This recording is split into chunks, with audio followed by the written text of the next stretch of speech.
Assalamualaikum and what's up guys, hope so you all in good spirits guys. If you haven't subscribed my channel, do subscribe it and please share it with all your friends and fellows so it might help them as well. So today we will be discussing a new chapter that is cardiovascular disorders in pediatrics. इसमें से आपके 2 SQs आएंगे, ठीक है, तो आपने इसको बहुत अच्छे से प्रिपेयर करना है। सबसे पहले जो आज टॉपिक हम डिस्कस करेंगे that is foetal and neonatal circulation, ठीक है।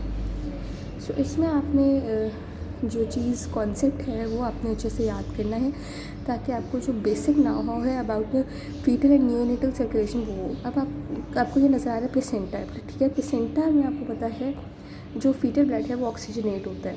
ऑक्सीजनेट होने के बाद ये इस अम्बलाइकल वेन में आता है वो, ठीक है। अब अम्बलाइकल वेन से एक पोर्शन जो है ऑक्सीजनेटेड ब्लड का वो आपके पास लिवर के पास जा रहा है जैसे कि आपको नज़र आ रहा है, और दूसरा पोर्शन जो है इस डक्टस वेनोसिस से गुजरने के बाद वो इन्फीरियर वेना केवा में जा रहा है, ठीक है। और इन्फीरियर वेना केवा के बाद वो राइट एट्रियम में जा रहा है। तो जो पहला पोर्शन जो हमने देखा था कि वो लिवर में जा रहा है वो फिर इस पोर्टल वेन के थ्रू इस इन्फीरियर वेना केवा में आता है और फिर वो भी अल्टीमेटली राइट एट्रियम में ही जाता है, ठीक है। सो अब जब ब्लड हमारे पास राइट एट्रियम में आ गया तो 1/3 जो ब्लड है राइट एट्रियम का वो इस फोरामेन ओवेल के थ्रू लेफ़्ट एट्रियम में आएगा, ठीक है। लेफ़्ट एट्रियम से लेफ़्ट वेंट्रिकल में आएगा और वहाँ से फिर इस असेंडिंग आयोटा में चला जाएगा, ठीक है।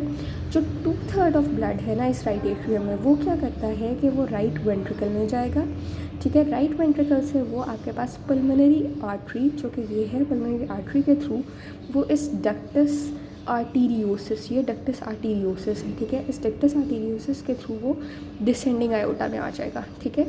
यहाँ पे हमने देखा था दिस वाज डक्टस वेनोसिस, अब यहाँ पे है डक्टस आर्टीरियोसिस। अच्छा, हमने देखा कि ये डिसेंडिंग आयोटा में आ गया है।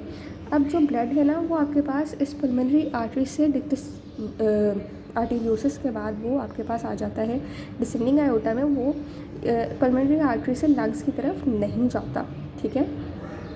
और उसके बाद ना ही वो फिर लंग्स से फिर पल्मोनरी वेन्स के थ्रू वो आपके पास वापस आता है। तो मतलब क्योंकि वेस्कुलर पल्मोनरी वेस्कुलर रेजिस्टेंस बहुत ज़्यादा होती है न्यूनेट्स में, इसलिए आपके पास ब्लड जो है वो लंग्स में एंटर नहीं होता और उसके बाद फिर पल्मोनरी वेन्स में भी ऑब्वियसली नहीं जाता। क्यों? क्योंकि पल्मोनरी वेस्कुलर रेजिस्टेंस बहुत ज़्यादा होती है, ठीक है। So this was a brief concept about foetal and neonatal circulation. अब आपको पता होना चाहिए कि जब बच्चा बर्थ के बाद पहली सांस लेता है, ठीक है, तो क्या होता है कि उसका जो आर्टीरियल ऑक्सीजन है वो एकदम बढ़ जाती है, ठीक है। उसकी आर्टरीज में ऑक्सीजन बढ़ना शुरू हो जाती है जैसे वो पहला सांस लेता है, ठीक है, जिसकी वजह से क्या होता है कि पल्मोनरी सर्कुलेशन जो है वो डायलेट होती है, ठीक है। और इसकी वजह से अल्टीमेटली हमारे पास पल्मोनरी जो रेजिस्टेंस है वो कम होना शुरू हो जाती है और पल्मोनरी ब्लड फ्लो वो बढ़ जाता है, ठीक है। अब जब पल्मोनरी वीनस रिटर्न बढ़ेगा टू दिस लेफ़्ट एट्रियम, ठीक है। लेफ़्ट एट्रियम में जब आपके पास पल्मोनरी वीनस रिटर्न बढ़ेगा मतलब ऑक्सीजनेटेड ब्लड यहाँ पे आना शुरू हो जाएगा, तो इसकी वजह से क्या होगा कि ये जो फोरामेन ओवेल है ना इसके ऊपर प्रेशर पड़ेगा और ये क्लोज़ हो जाएगा, ठीक है। फोरामेन ओवेल क्लोज़ हो जाएगा, ठीक है।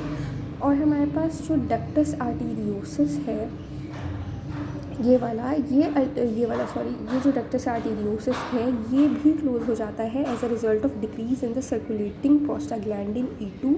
और साथ में जब फाइब्रोसिस होती है तो फिर भी हमारे पास ये बंद हो जाता है और इसकी जगह पे डक्टस आर्टीरियोसिस की जगह पे लिगामेंटम आर्टीरियोसम बन जाता है, ठीक है। इस तरह से फिर नॉर्मल सर्कुलेशन जो है वो स्टार्ट हो जाती है।